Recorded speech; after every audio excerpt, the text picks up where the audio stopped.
আওয়ামী লীগের এই পদক্ষেপ, অসংখ্য পদক্ষেপ বর্তমান সরকার বাতিল করেছে, কিন্তু এই পদক্ষেপ বাতিল করলো না কেন?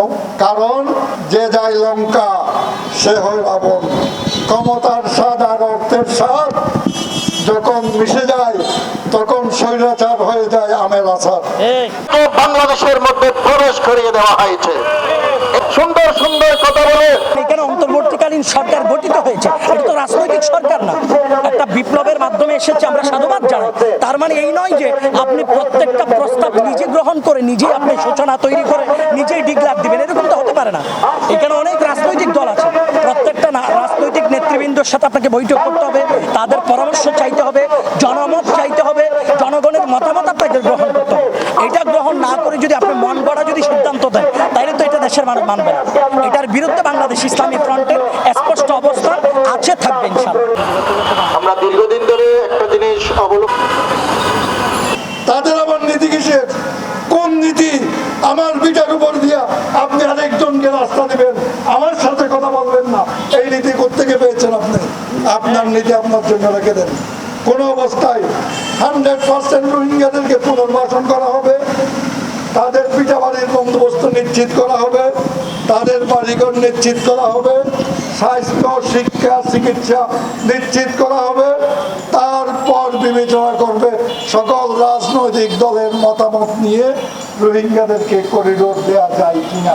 এদেরকে তাদের বাড়িতে পুনর্বাসন না করে কোনো প্রকার করিডোরের দাবি করার যৌক্তিকতা থাকতে পারে না। রাখাইনের জন্য করিডোর দিবে কিনা সিদ্ধান্ত নিতে পারবে। জাতিসংঘ থেকে প্রস্তাব আসে নাই।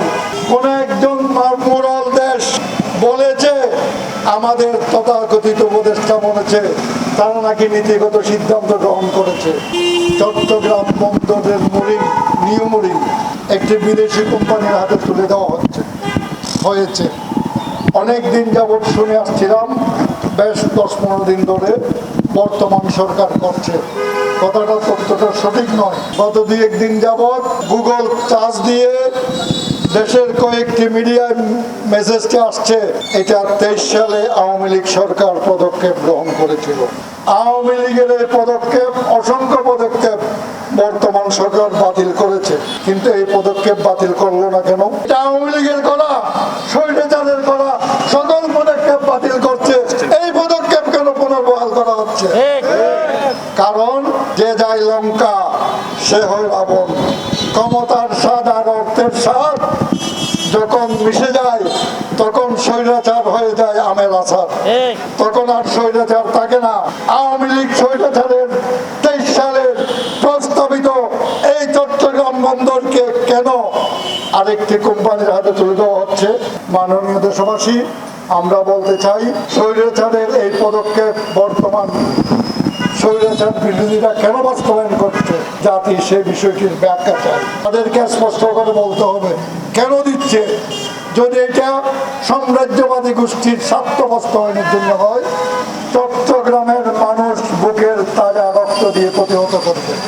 তার পাশাপাশি আরো বলতে চাই, দেশীয় সন্ত্রাস লুটেরেরা যারা সিন্ডিকেট করে বন্দরকে দীর্ঘদিন ধরে লুটপাট করছে, তাদের হাতে চট্টগ্রাম বন্দর নিরাপদ নয়।